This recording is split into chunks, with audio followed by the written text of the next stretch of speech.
Welcome to Democracy Now!, democracynow.org, the War and Peace Report. I'm Amy Goodman. Israeli forces continue to advance deeper into Gaza City, forcing tens of thousands of Palestinians onto coastal roads away from the city center. Malnourished children and critically ill patients are among those displaced, ordered to go south as Israel seeks to seize Gaza City. Speaking to Al Jazeera, Palestinians recount nonstop strikes with the Israeli military blowing up entire neighborhoods. The World Health Organization warns hospitals are on the brink of collapse. Israeli soldiers have killed at least 21 Palestinians since dawn. This is Zahar Kafarna, a displaced Palestinian mother. They threw leaflets on us and told us to leave. Now there's no place for me to go to. I don't have a tent or anything. As you can see, we have been walking for 4 days. We're in the street now. No tent, no shelter, nothing. I ask all relevant parties to support us, help us. We are tired. We're really tired. Meanwhile, the United States vetoed a draft UN Security Council resolution yesterday that called for an immediate, unconditional, and permanent ceasefire in Gaza. It was approved by 14 of the Council's 15 member states. It was the 6th time the U.S. cast a vote since the start of Israel's war on cast a veto since the start of Israel's war on Gaza.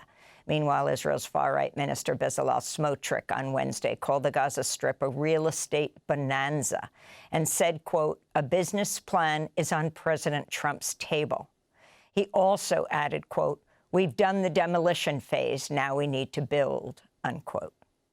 A delivery driver transporting humanitarian aid from Jordan to Gaza Thursday opened fire on Israeli soldiers, killing at least 2 in the Allenby crossing into the occupied West Bank. The assailant, a civilian who'd reportedly been delivering aid to Gaza for the past 3 months, was then shot dead by Israeli forces.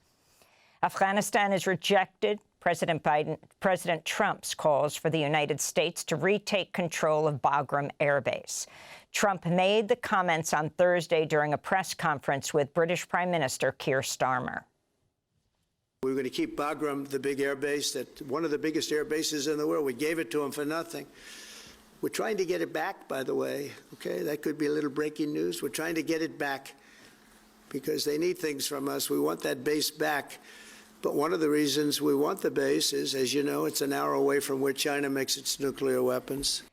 On social media, Zakir Jalal, an Afghan foreign ministry official, said, quote, "Afghanistan and the United States need to engage with one another without the United States maintaining any military presence in any part of Afghanistan," unquote.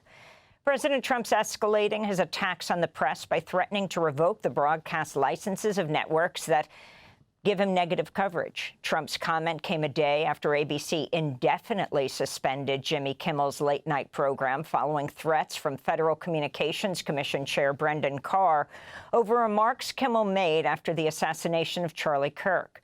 The Trump administration's actions have been widely denounced. Fellow late-night host Stephen Colbert called the suspension of Kimmel's show blatant censorship. On The Daily Show, Jon Stewart mockingly described himself as the patriotically obedient host of what he called the all-new government-approved Daily Show. The point is, our great administration has laid out very clear rules on free speech. Now, some naysayers may argue that this administration's speech concerns are merely a cynical ploy, a thin gruel of a ruse, a smokescreen to obscure an unprecedented consolidation of power and unitary intimidation, principleless and coldly antithetical to any experiment in a constitutional republic governance. Some people would say that.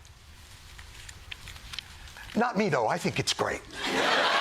Meanwhile, congressional Democrats denounced the Trump administration's threats and introduced a bill to strengthen protections for people targeted over political speech. This is Democratic Congressmember Greg Casar of Texas. We are in the biggest free speech crisis this country has faced since the McCarthy era. The murder of Charlie Kirk was a horrific crime, and it's clear that Trump wants to hijack that horrific crime to silence anyone who disagrees with the president about any issue. President Trump's asked the Supreme Court for an emergency order to remove Lisa Cook from the Federal Reserve Board of Governors. An appeals court earlier this week rejected the unseating of Cook ahead of the Federal Reserve's vote to lower interest rates. Trump's attempt to fire Cook is the first time a president has tried to remove a current federal governor in the agency's 112-year history. She's also the first African-American woman to serve on the board in history.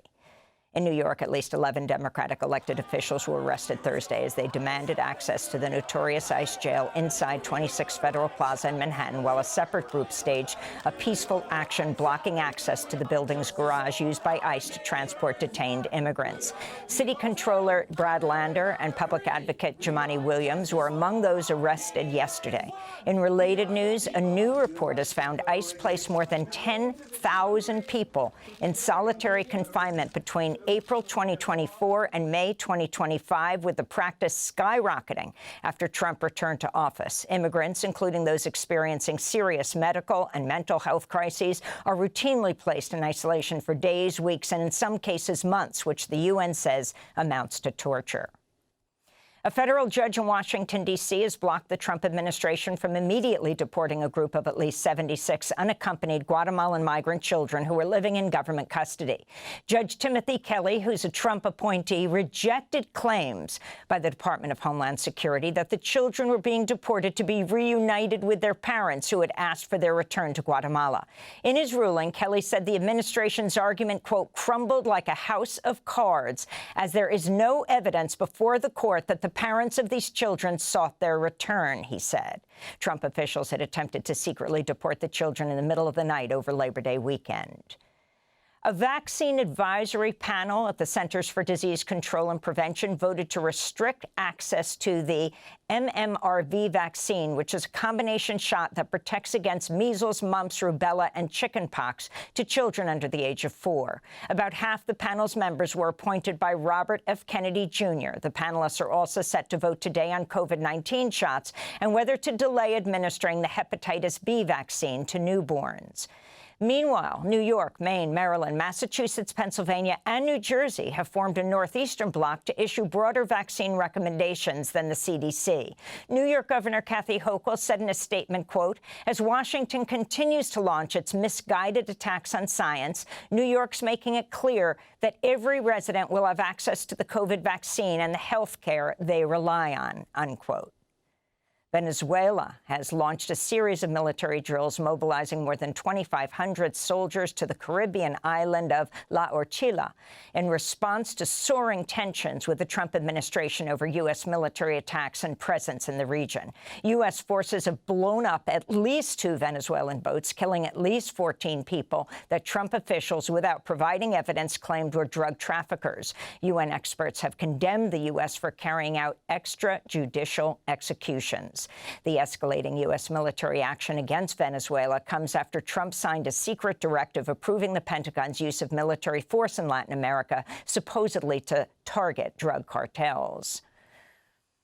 And in France, hundreds of thousands of protesters took part in demonstrations as labor unions went on strike against austerity measures proposed by French President Emmanuel Macron and his new Prime Minister, Sébastien Lecornu.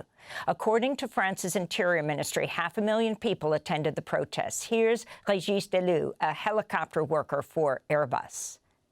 The government needs to understand that we are fed up with austerity, that there are real measures that need to be taken to save France. But these aren't the ones that need to be taken against workers. These are measures that need to be taken at the government level and savings that need to be made.